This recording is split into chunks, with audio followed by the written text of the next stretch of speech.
रुला देने वाली हॉरर स्टोरी। हॉन्टेड हाउस कचहरी बड़ी। वेस्ट बंगाल के मल्लारपुर में स्थित कचहरी बड़ी वैसे तो दिखने में किसी भी पुराने घर जैसी ही है, पर वो अपने अंदर ऐसे कई गहरे राज छुपाई बैठी है जिसे जानकर शायद किसी के भी होश उड़ जाएं। कचहरी बड़ी कई सालों पहले जमींदारों की कचहरी हुआ करती थी, जहां वे जमींदारों से जुड़ी कई दिक्कतों पर अपना फैसला देते थे, पर साथ ही साथ शराब पीते थे और मौज मस्ती करते थे। इतना ही नहीं, जो भी लड़की उनको पसंद आई तो वो उसे जबरदस्ती उठाकर बालाखाने की नाचे वाली बनाकर उस कचहरी में कैद कर लेते थे। कई सालों तक कचहरी में कई औरतों के साथ जुल्म हुए, पर जैसे जैसे जमींदारों की ताकत खत्म होने लगी, उनके परिवार वाले कचहरी बड़ी छोड़कर हमेशा के लिए चले गए।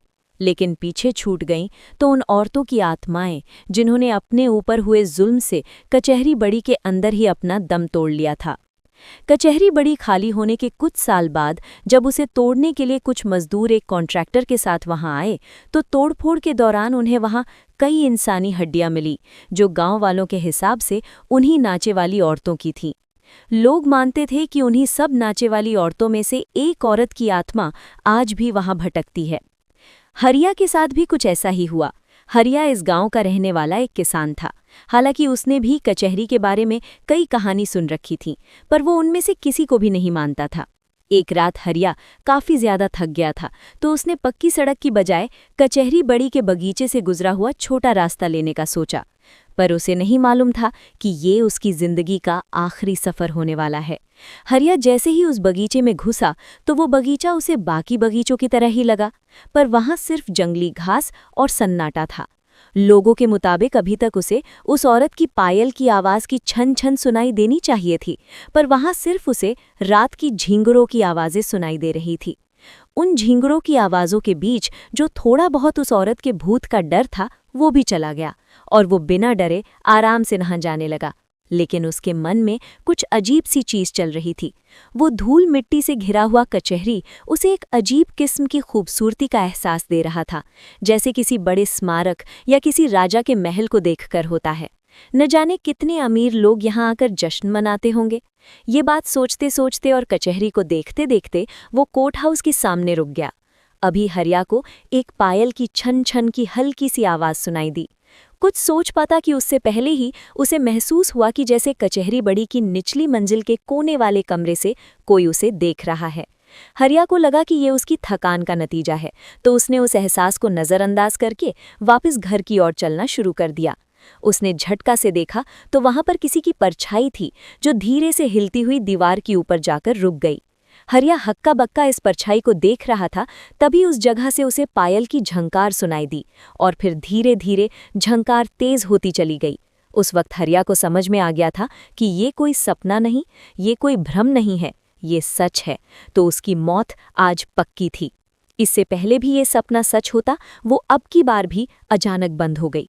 इस दीवार के ऊपर जहां कुछ देर पहले उसे परछाई दिख रही थी, अब वहां एक औरत बैठी हुई थी। वे कहते हैं कि वो बड़ी ही सुंदर और गहरी आंखें।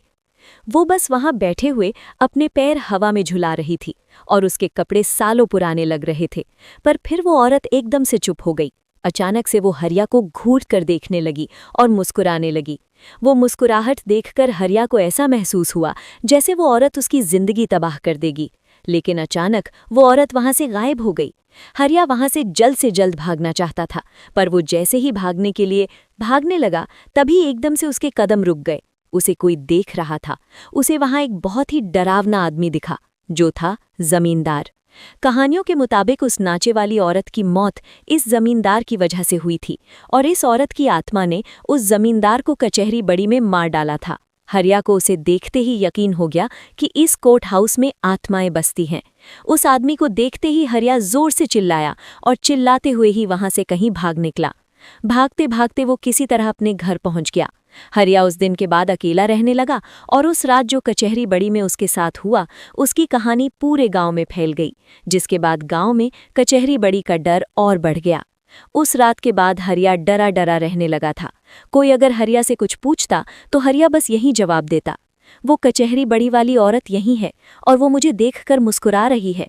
दिन ब दिन हरिया की तबीयत और ज्यादा बिगड़ने लगी। फिर एक दिन जब हरिया की बीवी खेत से काम करके वापस आई तो उसे घर में घुसते ही अपने पति हरिया की लाश मिली।